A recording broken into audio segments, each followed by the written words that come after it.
My name is Dr. Salil Khandwala, and I am the Director of Urogynecology at Advanced Urogynecology of Michigan. When we initially met, we went over some basic information about overactive bladder. Now let's do a detailed assessment and understanding about the management of this condition called overactive bladder or urinary urgency incontinence. Did you know that 70% of women who are bothered by overactive bladder symptoms do not return to their specialist after their first visit? Just think about this. 70% have bothersome gotta go symptoms and have urine leakage, do not return to their specialist, not just a primary care physician, a specialist after one visit. Now something is wrong here, right? So let's find out what happens and how do we take care of this so this does not happen in your case.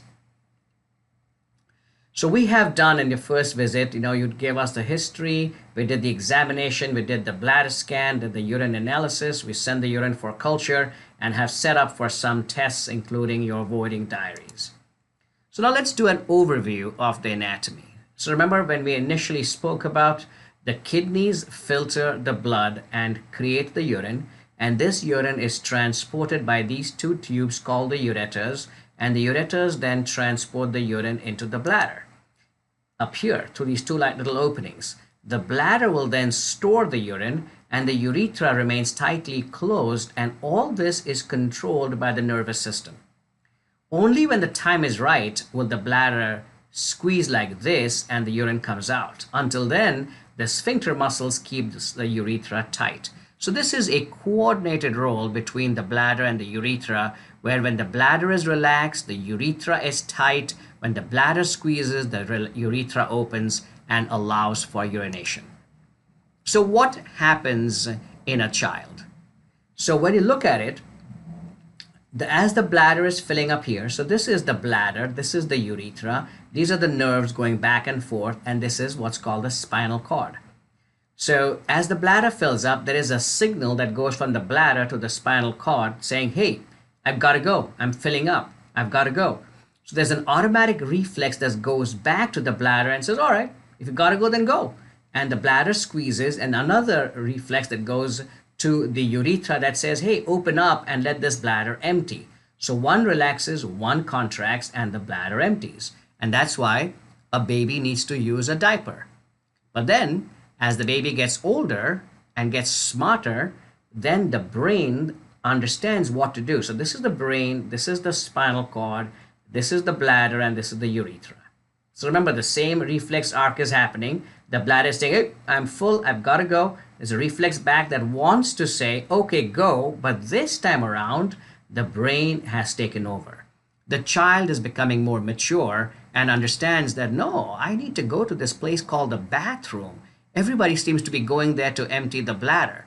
So I need to do the same thing. So the intelligent lobe takes over, called the frontal cortex, and sends a negative or what's called an inhibitory influence or a stimulus to the hindbrain and to the reflex and says, nope, cannot go. I'm listening to the doctor, I'm watching this video, I cannot go. If I were in the bathroom, totally different story, but we are not in the bathroom, so hold it. And that's where this reflex gets suppressed, and we can control our bladder. So right now, while you are watching this and while I'm talking, this reflex is happening, but we can completely ignore it. But then what happens in women who have overactive bladder? Like what happens in your case?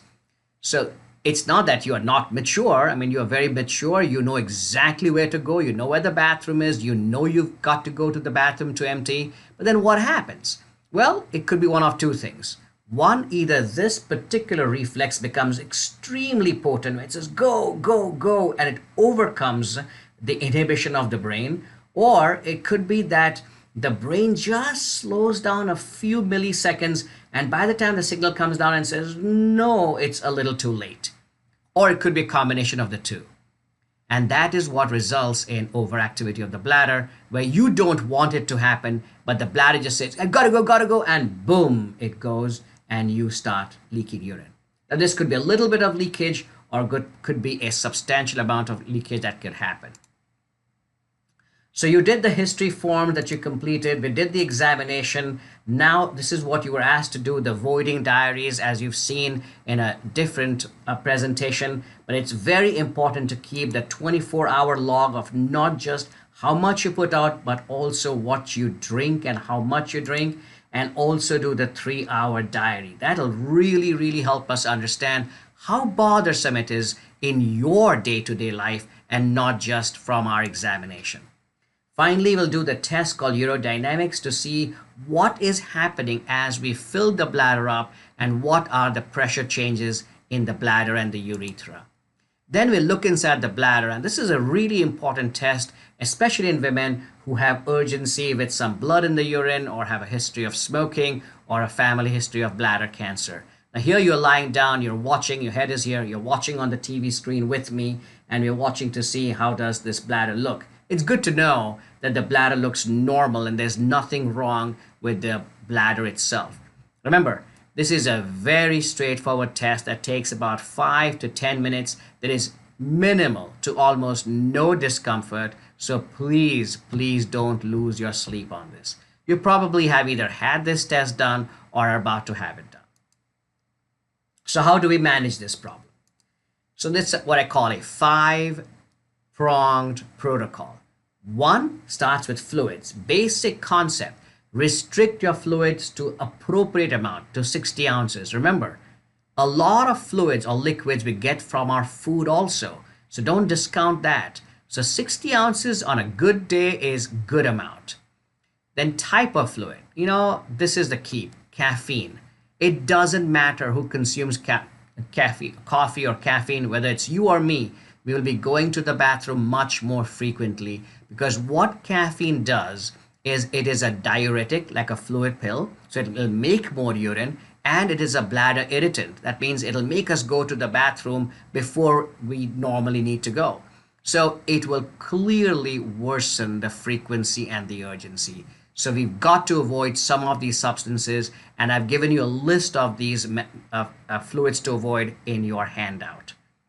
Timed voiding. I cannot emphasize enough the value of timed voiding. There are so many women who wait 4 hours, 5 hours, and then when the urgency hits, they're running to the bathroom and can barely make it and are leaking urine. Well, here the problem is different. They waited too long, and that is why they need to go to the bathroom frequently, at least every 2 hours, but for sure every 3 hours. So 2 hours, you may say, in the daytime is a little, excessive. Okay, but not 3 hours, 9 o'clock, 12 o'clock, 3 o'clock, 6 o'clock, not bad. You should be able to make it to the bathroom every 3 hours. Then we'll talk about pelvic floor therapy. So this is uses a machine, and what we do is that we look as to how well you are squeezing your pelvic floor muscles and therefore the urethra muscles, and then we stimulate the muscles to get stronger. What that means is that by controlling the urethra and squeezing the pelvic muscles around it, you are in turn relaxing the bladder and therefore helping with the urgency and frequency. So this is called PFT, or pelvic floor therapy, and is done in the office. It takes about half an hour to perform. No pain, no discomfort, no prep required. It's done once a week for 4 to 6 weeks. Very low profile from the standpoint of what you need to do, but at the same time, very effective. This is the core foundation. The fluid management and the pelvic floor muscle rehabilitation is the core foundation for the management of overactive bladder.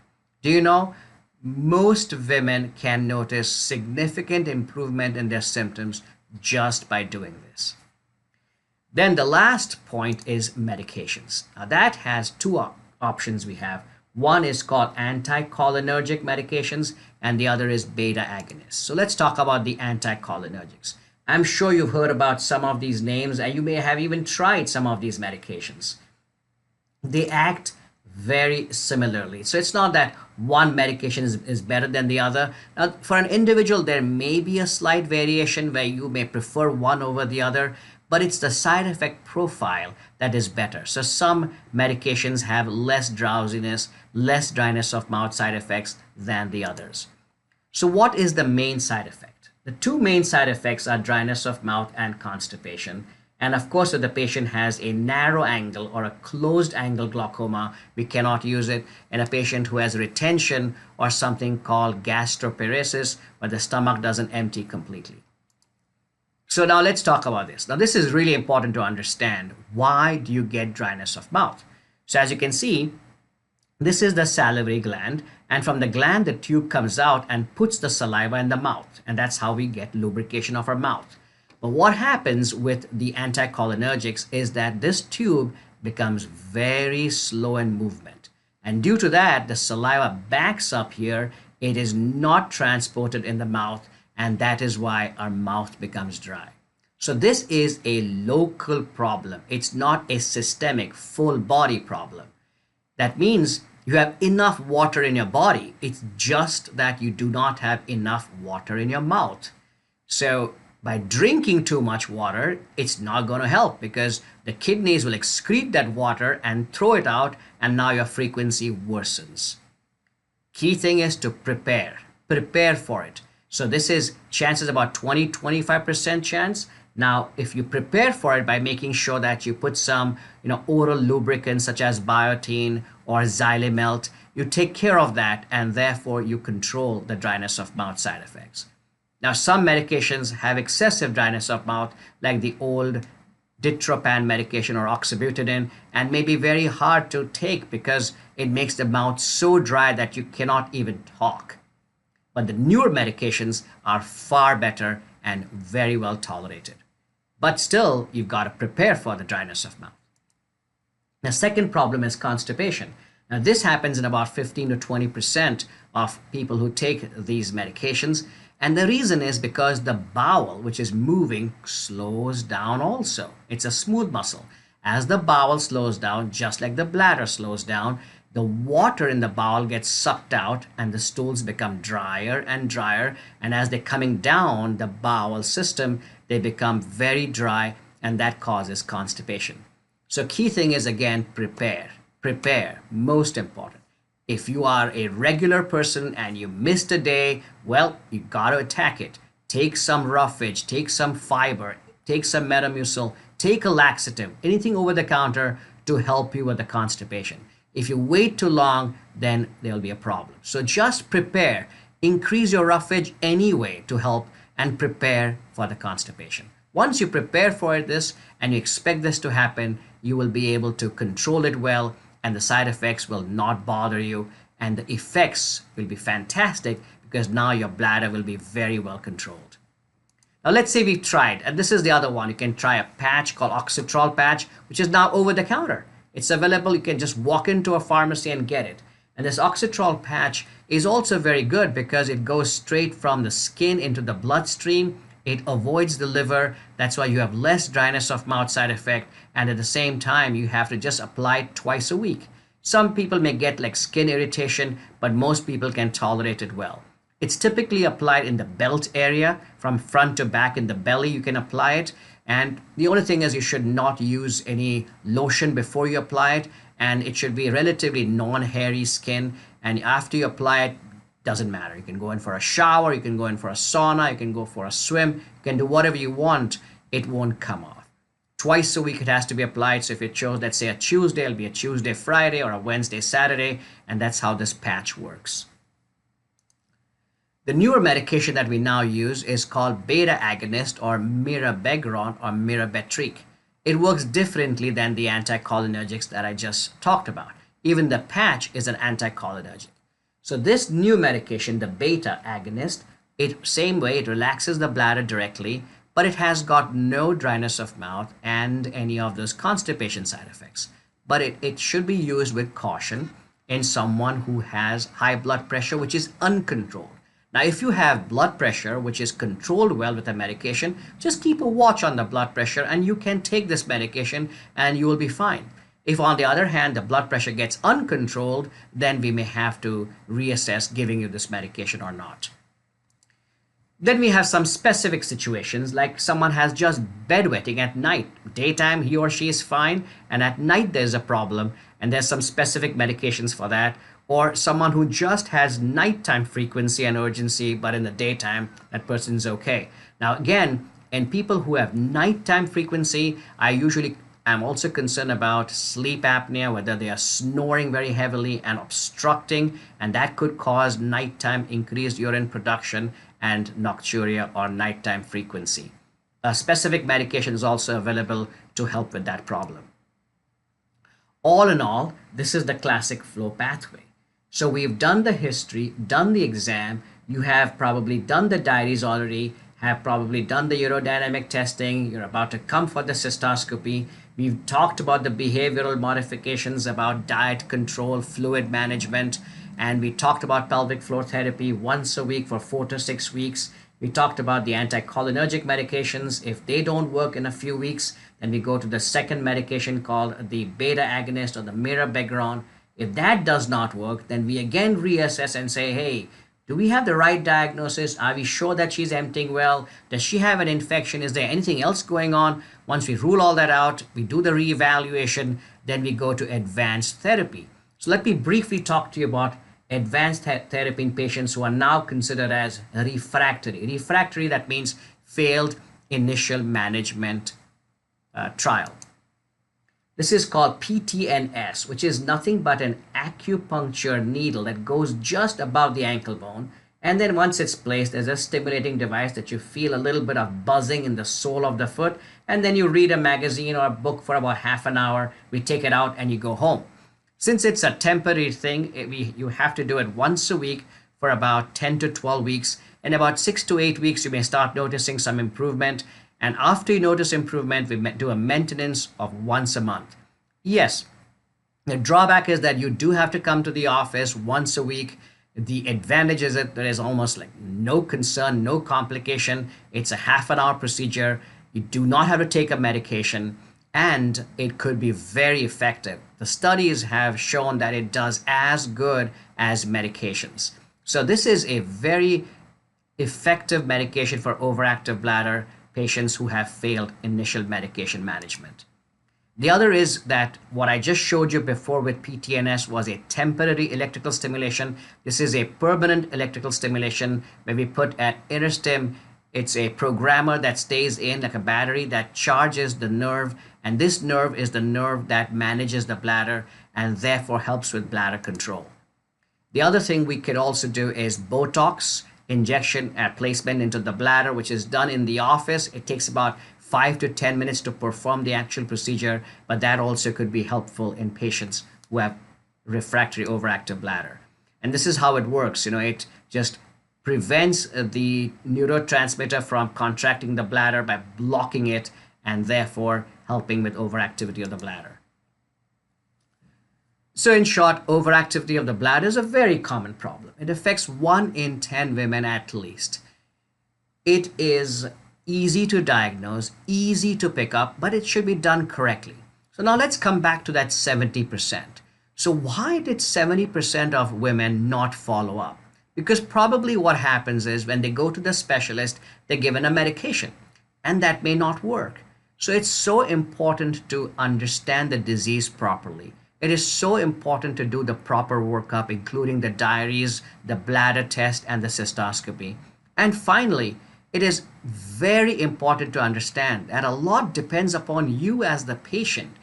Without proper fluid management, without proper fluid control of what you're drinking, avoiding caffeinated beverages such as coffee, soda, making sure that you go to the bathroom every 2 to 3 hours, doing those pelvic floor exercises. If you don't do all that, then just medication alone is not going to cut it. So it's very important that all other things are done. So what I call a handshake. It's a handshake between you and me. So you have to help me help you. And once you do that, then sure enough, your symptoms will improve. Second thing is what are the expectations? So we have to have what I call realistic goals and expectations. And when you came in the first time, we did ask you for your goals and what you would like to achieve by coming to our practice. And this key thing is that yes, you will see improvement. Now, typically in studies, they say at least 50% improvement in the patient's symptoms. So if you notice that, yes, I'm improved, I may not be cured, I may still have to wear a thin panty liner, but if I do the rest, I go to the bathroom every 2 to 3 hours, I watch what I drink, I watch how much I drink, I do my exercises on time, and I'm taking the prescribed treatment, then you should notice that your symptoms have improved. It's very unlikely that with a correct diagnosis, your symptoms will not improve. So part of the reason why those patients did not follow up is because there was improper counseling. They did not understand what the disease was all about. And in some cases, the diagnosis was wrong. They did not have overactivity of the bladder, but they had some other condition. So that is what we look at. We assess completely right from our history to the bladder scan, to the examination, to the urine analysis, and the urodynamic testing and cystoscopy. And after the initial management fails, we even go ahead and reevaluate all that to make sure that we are not barking up the wrong tree. Finally, if you remember to do what I just told you to do about the different management symptoms, management options, and also read the book that I've given you, you should do very well. We should make this thing something in your past and give up on the pads. Remember, pads are not good. Just a crutch that weakens your muscles and in fact does more harm than good. So you and I are going to work together to make sure that you get rid of the pads.